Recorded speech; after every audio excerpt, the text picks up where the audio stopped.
Once you get these three letters from the SINP, all the rest are history. You're good to go. Letter stating on how to apply for permanent residence. This is the juicy part. Like, I was jumping. Luckily for me, I got this document and I uploaded. So let me just say that was a narrow escape. Close your eyes for a second, I won't change my mind. What does get... Hi everyone, welcome back to my channel. It's your girl Bello, and you're highly welcome to Bello's blog. Okay, so I'm a Nigerian immigrant based in the city of Saskatchewan, Canada, and I post useful content on my channel every week, and this has to do with my lifestyle and experiences. I moved to Canada. If this is your first time of joining me on this channel, you are highly welcome. Welcome to this channel, and please subscribe to this channel because we are all the way to 1,000 subscribers, and I'll really appreciate if I can, hit this number before next year. Make it my Christmas gift. And to my OG, I do want to say thank you so much, guys. You have been a source of joy. I see your comments, I see your likes, I see your views. Thank you so much once more, and I appreciate everything you're doing to support this channel. For today's video, as you have seen the thumbnail, it's more like a follow-up on the last video, this one right here, that I made about, creating an expression of interest profile on the Oasis, the SINP Oasis platform. So this video is more like a follow-up on it because I actually promised I was gonna, make another video to address my point. So this is the video, and in that video I explained that when you create a profile for the EOI, you can either come to Canada under two main streams. So one is the International Skilled Worker Occupation in Demand, and the other is the SINP Out of Use Skill Pilot Program. I came into this country through the SINP Out of Use Pilot Program, and I've seen a comment in the video that I made about that. Someone asked me to explain again what it means. So after this video, I'm going to make another video to explain more about the Out of Use Skill Pilot Program. But today's video is about the International Skilled Worker Program Occupation in Demand. Now, the question is, do you wish to live and work in the province of Saskatchewan? If the answer is yes, then this video is for you. So now I want you to sit back and relax and follow me out with this video as I explain everything you need to know about the International Skilled Worker Program Occupation in Demand. Let's go. So by the name of the stream, it is the occupation in demand stream, and it simply means that your occupation is in high demand in the province of Saskatchewan. So all you need to do is have intention that you want to work and live in the province of Saskatchewan, even if you're giving a permanent residence, because this stream will allow you to apply for permanent residence when you are given the opportunity to come and work and live here. And also, you do not need to have a job offer to apply for this stream, which is something I find really interesting. Unlike the Out of Use skill, you need to have a job offer and a job approval letter, which is the category that I fall. And also, I'm gonna go ahead and explain all the eligibility criteria that will make you the perfect candidates for this stream. So let's do this. The first thing you have to do for you to be eligible to come to Canada on this stream is to create an expression of interest profile on the Oasis website, which is the on the SINP website, which is the Oasis. I'll leave a link in the description box where you can do that too. The reason why you have to do this is to to indicate your interest in coming to Saskatchewan, and there you're gonna be eligible. You're gonna be visible to prospective employers. The way they'll see what you have, your qualification, your criteria, if it fits what they're actually looking for in their organization. Like I've mentioned in my previous video, where I say that creating an expression of interest is not an application to the SINP. It is just for the employers and SINP to see that you have the skill that is actually needed in this province, and that is when you can be, eligible to apply for nomination. Before moving to the eligibility criteria, I also like to mention that this particular stream, the occupation in demand stream, actually is classified under 3 tier categories, and these are tier 0, 1, and 2. The tier 0 occupation types are those that are with the managerial position, such as financial managers, relations manager, advertising manager, and many more. Tier 2 are those that require that you have a university degree, such as being a software engineer, financial advisor, and many more. While those of tier 3 are those that require that you have a college diploma, also maybe an apprenticeship certificate. Example are medical laboratory technology, also computer network, and web designers. and there are many more occupation under that. I'm going to leave a link in the description box where you can understand this tier category and you know where you fall. Now, who are those that can apply for the stream? Like I mentioned earlier, you need to have intention of living in the province of Saskatchewan and also live and work here after you've been given your permanent residence. And if you're already here in Saskatchewan, you can also apply, but you need to have a proof of your legal status, either being a student or maybe a worker. You know, you need to have a status that's proof that you are living in Canada legally.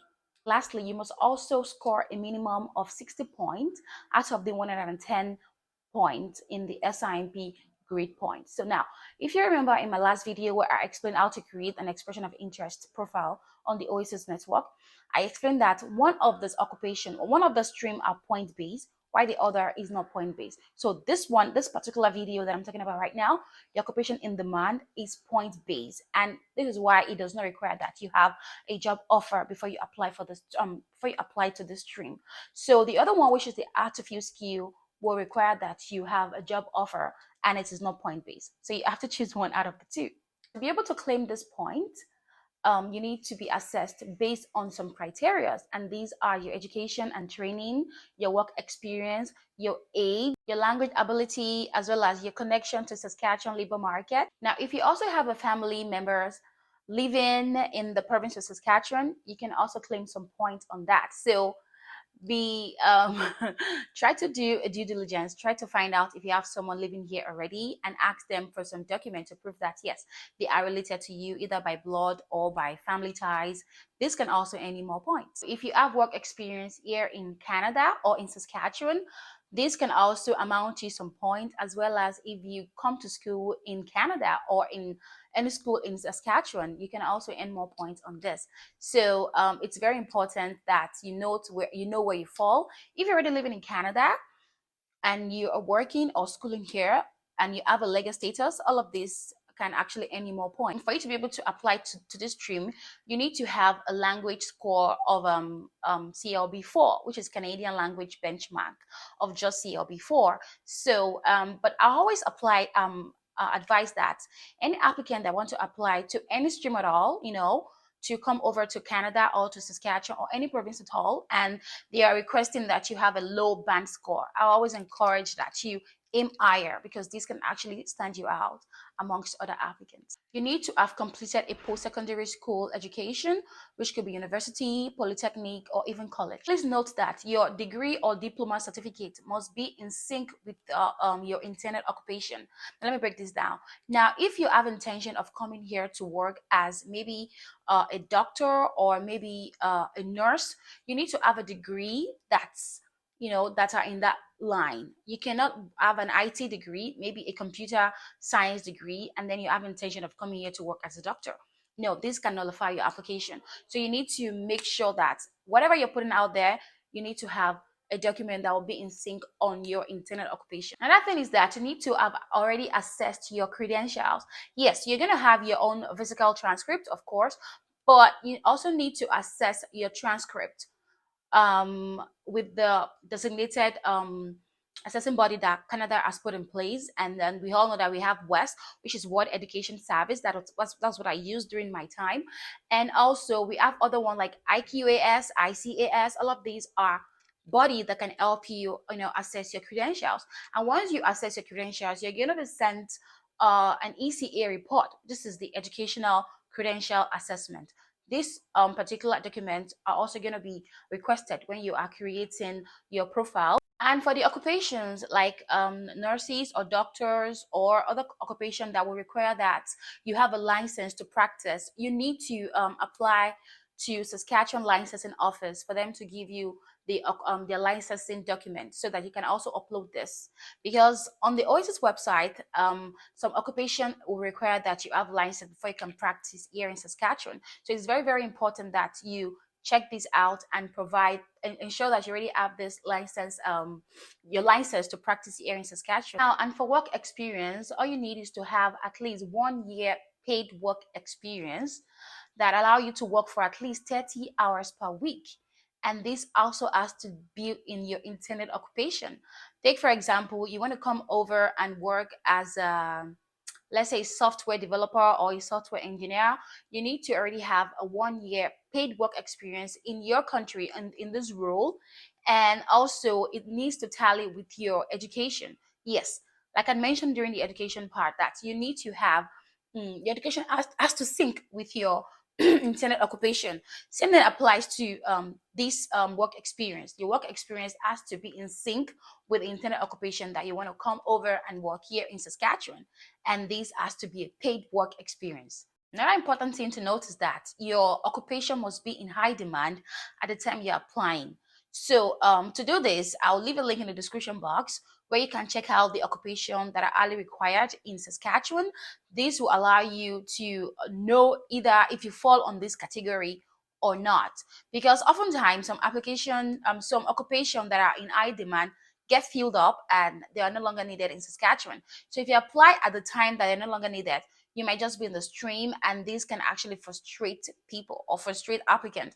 You're in the stream and you're waiting to be called on or to be nominated or to be asked to apply for nomination. Once you have successfully submitted your expression of interest profile on the Oasis website, I'm going to leave that link as well so you can have easy access to that.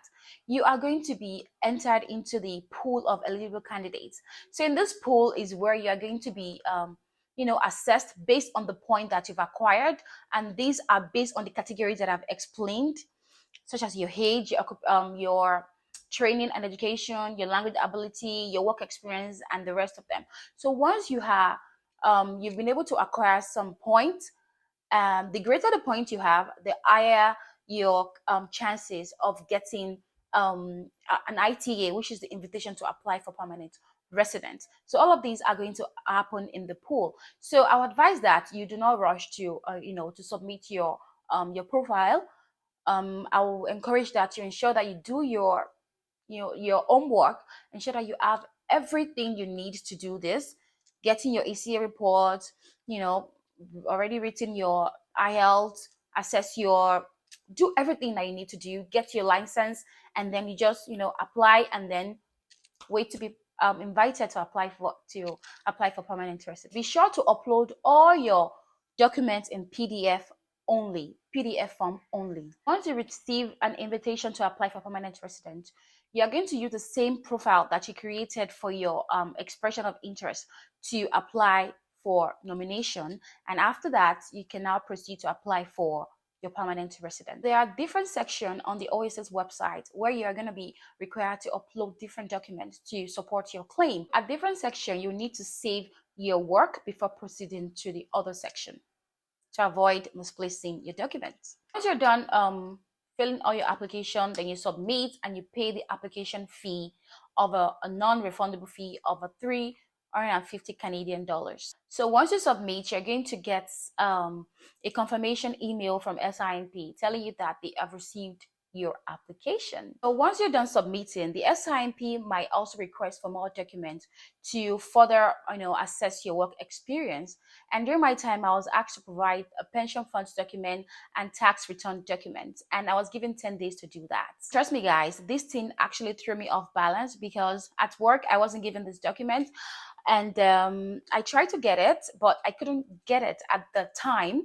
And when it was the 8 days of the time that SINP gave me to provide the documents, they sent me another email reminding me that I have just 2 days to go. And if I do not provide this document, they are going to render my application incomplete and I might lose the nomination. So when it was the 9th days of the time I was given, luckily for me, I got this document and I uploaded. So let me just say that was a narrow escape.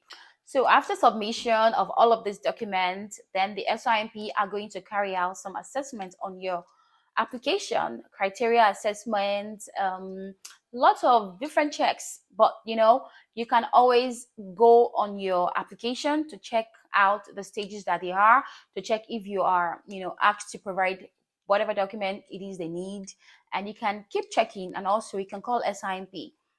My husband and I, when we were back in Nigeria, we were able to communicate with the SINP customer service, and then they told us that our application was still in review and we had to wait.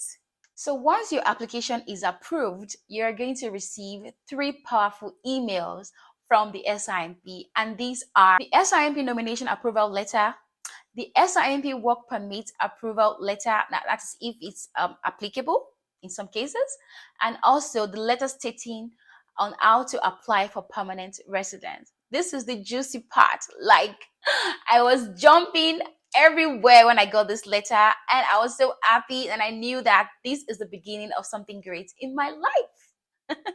So once you get these three letters from the SINP, all the rest are history. You're good to go. Okay, guys, I also forgot that you're going to fill some form online. You're going to have to download them online and then upload it to the SINP Oasis website before you apply for nomination. And these are generic form just to ask some few questions about you, about your education, where you've lived, and all. You also have family background and declaration form. All of this is to know your background, your citizenship, and where you want to go, where you want to settle when you come to Canada or Saskatchewan, and also additional family information. This particular form is going to allow you to add more of your family members to it's more like you're going to put some of your family members on that form so that whenever they want to come over to Canada, they can easily claim points from you that you're already here. So that is the way it works. Ensure that when you are filling this form, put all your family members on it, like your siblings, so that when they want to come and join you, they can easily claim points in that. This will mark the end of today's video. I hope you learned a thing or two. If you have any question regarding this video, I'm open to suggestions. I'm open to questions. I'm open to whatever I think you want to find out, and just drop it in the comment section and I'll be sure to read it and give you the right response, or give you the links where you can even read more. So if you have not subscribed to my channel, this is the time you have to do that. Smash the subscribe button and turn on the notification bell so you can get notified whenever I post a new video. And I want to say bye for now, and I'll see you in my next video. I love you all.